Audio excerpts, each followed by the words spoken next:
Okay, alisin na natin 'to. So kanina si VP Sara, 'di ba?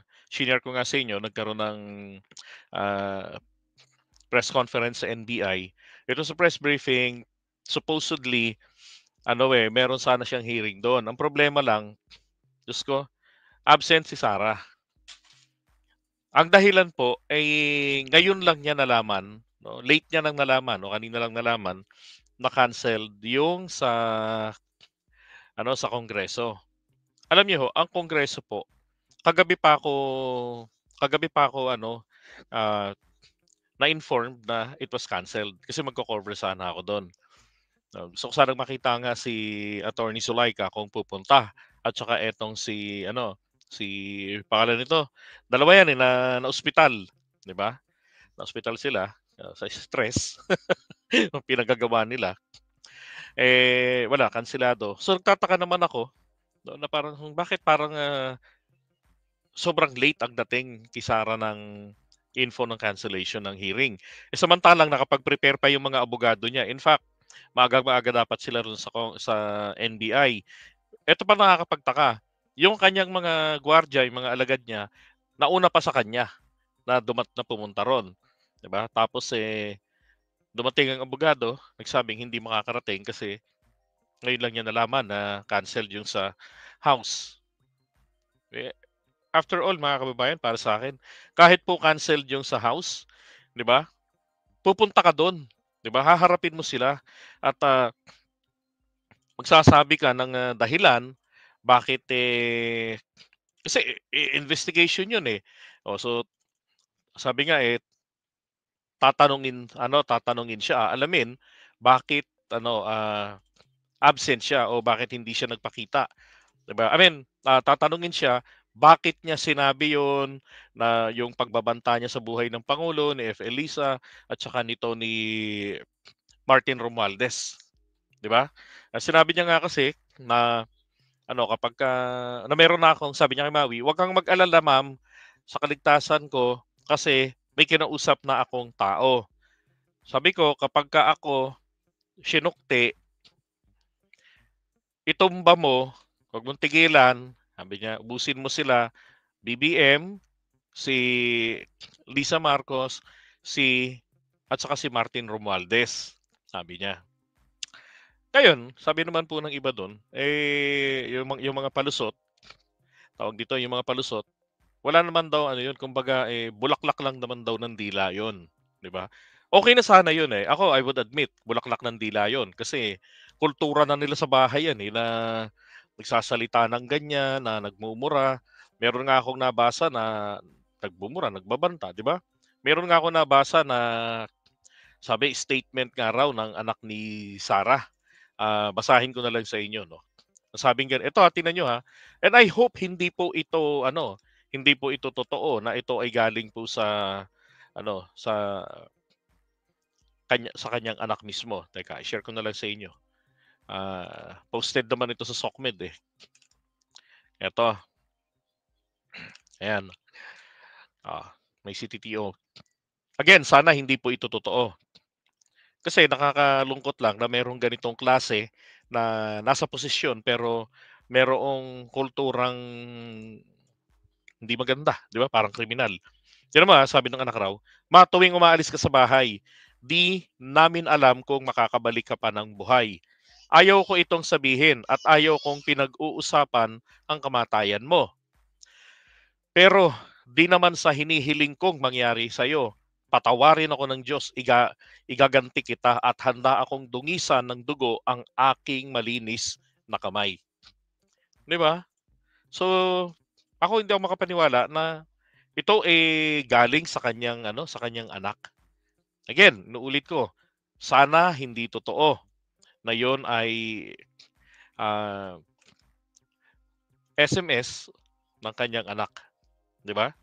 So malaking kasi wala 'di ba sinabi niya 'yun, kung hindi naman niya po talagang intensyon na sabihin hindi niya intensyon talagang may mangyari ron dun sa tatlo, kung may mangyari sa kanya, 'di ba? Eh, After all, madali siyang pupunta sa NBI, 'di ba? Tatanungin ka lang, sasabihin mo, "Wag ho kayong mag-alala, ina-assure ko po sa inyo, wala ho ko talagang intensyon na gawin 'yon. Galit lang ako. Kultura ko kasi 'yan, kultura namin sa bahay 'yan. Puro patay dito, patay doon, kung hindi naman po puto maya, puto bumbong. Pero hindi ko gagawin 'yon." 'Di ba? May pamilya ako, gano'n, gano'n, gano'n. Oh, ang sa akin lang naman is, yung dahilan niya na nanganganib din daw yung buhay niya, may nagtangka sa buhay niya. Actually, tayo, ang nangyayari na lang po sa mga Filipino ngayon, wala po talagang eksaktong nakakaalam sa atin, ano ba talagang tinutukoy niya. Hindi ba sabi nga kanina rin sa press con, na iimbestigahan na rin nila, 'no, makipag-cooperate, kailangan nila yung cooperation ni VP Sara, lalo na rin sa kanyang sinasabi, sa claim niya na meron din namang nagtatangka sa kanyang buhay o nanganib din yung buhay niya lang magpamilya.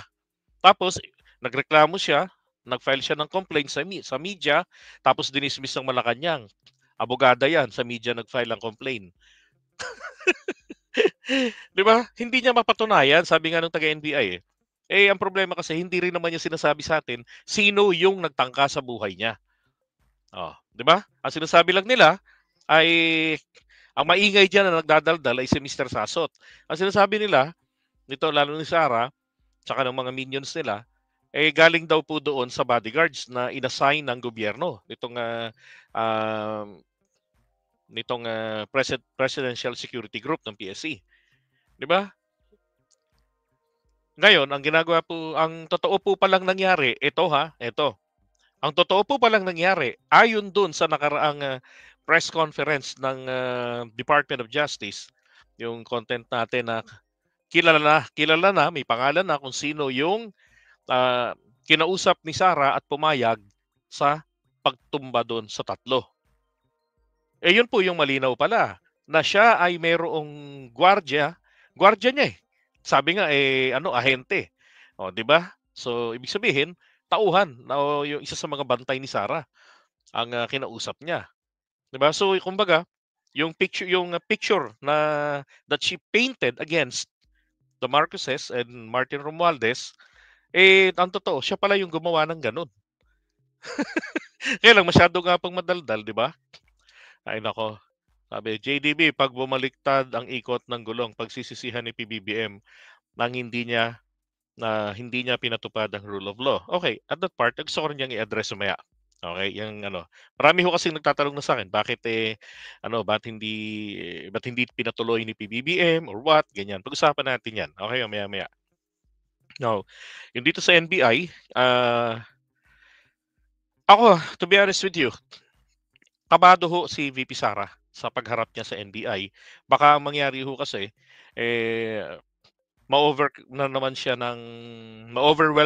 ng galit niya, ng emotion.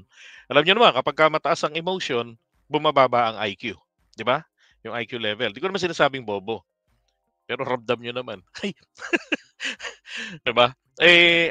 Humingi pala siya sa NBI ng, ng advance possible questions na itatanong. Anak ng baka. Ano to? Debate lang, 'di ba? Hihingi ka ng o kaya interview, hihingi ka ng advance questionnaire. Kayo pala ang mahilig humingi ng question, advance questions. 'Di ba? Kasi dati naalala ko, pagkatapos sa magkaaway-away etong dalawang kampo, no, sabi ng mga minions, si PBBM daw ang humingi ng advance questionnaires or questions doon sa debate, 'di ba? Na dinaluhan niya sa pangunguna ng SMNI. Na kung saan kumita sila ng limpak-limpak na salapi sa revenue sa SOCMED. Pero wala silang patunay na may dokumento or what o nabanggit si PBBM that he asked for advance questions, 'di ba? Ngayon, eto naman pong si Sara ang humihingi ng advance questions. Pambihirang buhay 'to. Para saan, 'di ba? Sabi ni Wagyu Cement, cheater. Alam niya, abogado siya, alam niya kung ano yung magiging pasikot-sikot ng mga tanong diyan. Kaya nga sabi ko, halatang-halata dito na may kinakatakutan si Sara, 'di ba? So ngayon, sabi sa 11 daw yung darating na na susunod na pagdinig, and I hope, 'di ba? Makadalo na siya. Wala nang excuse. Ito rin ho ang problema natin dito sa ating sa ating NBI. So naalala nyo ba itong yan, 'di ba? Ito on the spot dinampot. Ano ho ba ang pagkakaiba ng Vice Presidente ng Pilipinas? 'Di ba? Tignan niyo ha maigi. Ito pong si Maas ng Masinloc, Zambales ay dinampot nila, inaresto nila.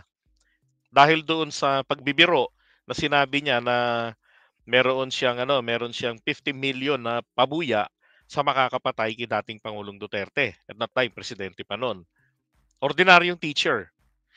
Kung kung kanilang inimbestigahan sana, na-realize nila na magkano lang ba ang sweldo ng teacher at the time. Oh, hindi pa naman malaking sweldo nila noon eh. At kung kaya ba niyang mapuno ang 50 million pesos. 'Di ba? Kasi sa pagbabanta, sa threats, tinitignan po dito, isa sa mga elemento, pinakaimportanteng elemento, yun bang nagbanta ay mayroong kakayanan isagawa ang kanyang pagbabanta. So titignan mo yung kabuhayan niya, titignan mo yung track record niya. Ito bang taong ito, may kulturang ganito? Ito bang taong ito, naireklamo na sa magkaparehong kaso? Ito bang taong ito ay may record na ng pananakit ng kanyang kapwa? So tinitignan po yun kung may kakayanan. Kapag wala, magpo-fall po ito sa simpleng yung pinakamababang kaso na unjust vexation, nakakaasar kung ikaw ay naasar. Oh. Pero kung hindi ka naman naasar, 'di ba? Baliwala lang. Oh. So ngayon, etong NBI sabi nila, hindi namin hinuli, hindi namin siya inaresto kasi ginagalang namin siya dahil siya ay Vice President ng Pilipinas. Ang totoo, ginagalang nyo o urong ang mga bayag ninyo at mga betlog at bayag pareho lang pala yun. 'Di ba? Urong ang mga bayag ninyo. Dahil natatakot kayo kasi mataas lagi ang survey ni Sara na siya ang kumbaga sa trend, siya yung susunod na magiging presidente. So kayo ngayon natatakot kayo na baka kayo ay balikan. 'Di ba? Baka pagka siya na presidente, bigla kayong maging drug protectors. 'Di ba? 'Yun ang nakikita ko rito eh.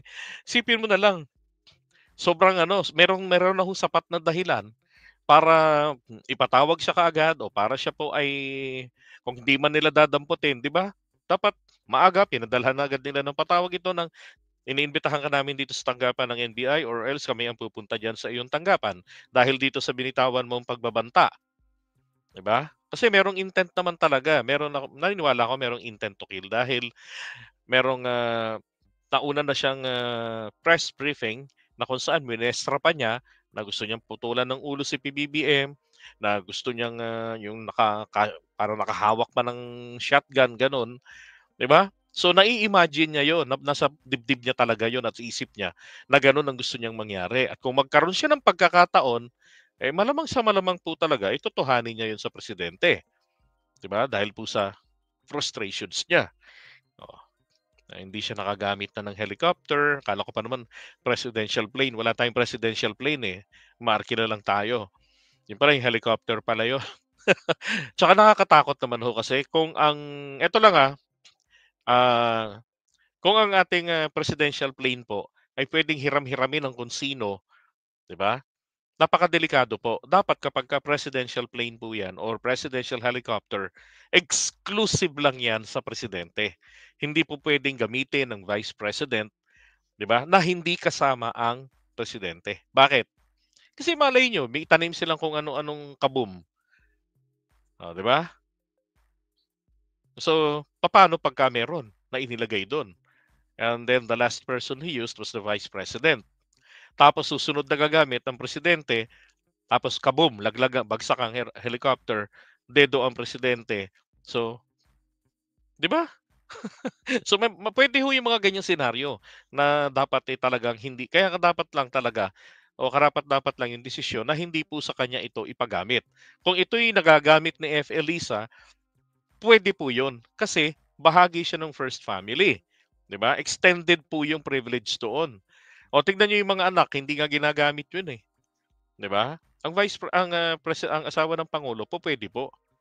Oh, at anong ihinangal-ngal nila do'n? Kung 'di sila nakasakay sa presidential chopper nung panahon ng tatay nila, eh, sisihin nila palagay ko si Bongo. Kasi yun ang may kontrol ng lahat, 'di ba? So kung 'yun ang isa sa mga pinag-ngal-ngal ni Sara, pagdating naman ho kasi sa ICC, wala silang dapat na isisi kay PBBM sapagkat independent ang ICC. Nakarating man sila rito sa Pilipinas para mag-investigate o hindi, it doesn't matter kasi independent sila, they can do anything. 'Di ba? Pwede nilang gamitin yung mga news clippings, mga videos, pwede nilang gamitin bilang ebidensya. Plus yung direct testimony na i-interviewin nila ng mga kaanak. Pwede nila itong gastusan, interviewin nila ito sa labas ng bansa natin kung ayaw silang papasukin, kung e-persona non grata sila ng gobyerno, pero yung Pilipino mismo, 'di ba, puwedeng maglabas-pasok 'yan. O ipakuha nila ng kanilang passport and then maybe somewhere near, 'di ba, the Philippines, in the Philippine Embassy, pupuwede nilang gawin 'yun, na interviewin yang mga 'yan or outside the Philippine Embassy, kahit saan pupuwede. 'Di ba? Nakapamasyal pa yung mga kaanak, makuha yung kanilang testimonya. Gano'n din yung mga biktima, 'di ba? Kay PBBM, todo proteksyon na nga si PBBM sa kanila to the point dini-deny na nga niya yung ano, kulang na lang sabihin ni PBBM, hindi ako yung pumirma sa ratification niyan, 'di ba? Baby na nga sila kaya lang talagang abusado sila. 'Yun ang, problema. Okay. So iwan na natin 'to at pag-usapan natin yung susunod natin.